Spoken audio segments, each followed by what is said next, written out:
It's time for a minute or three with the Double D. Hello, everybody. The Double D here with you. I hope you're having a great day. A minute or three with the Double D this week. All week long, we'll be featuring Carl Jackson.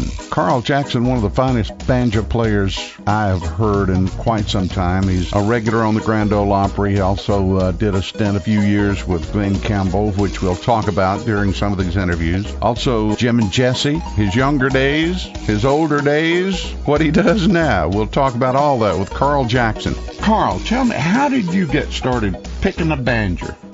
Well, my dad and my two uncles had a little bluegrass band in Louisville. They did a local radio show. The band was called the Country Partners. And I don't know, I just took an interest. My dad loved bluegrass music so much, and I just, for some reason or another, I literally had a dream to play the banjo, and nothing pleased him more that I wanted to. And my uncle was going to take a few lessons from a guy named Bud Rose, which you might remember, who played the banjo with Carl Saltzman and the Green Valley Boys for a while. Who doesn't remember? Who doesn't remember?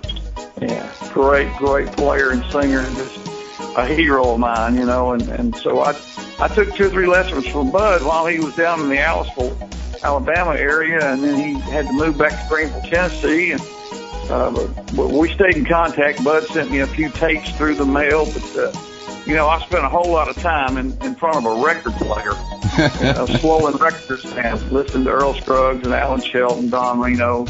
And I love the banjo.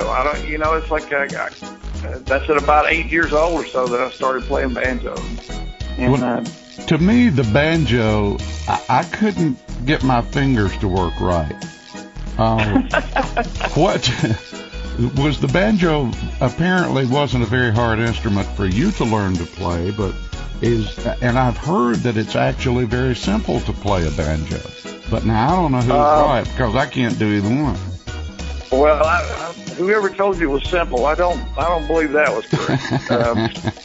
But I will say that I think, I just believe in God-given talent, God-given ability, and it was a natural type thing. I couldn't play a banjo the first time I picked one up, but things came pretty quick, to tell you that.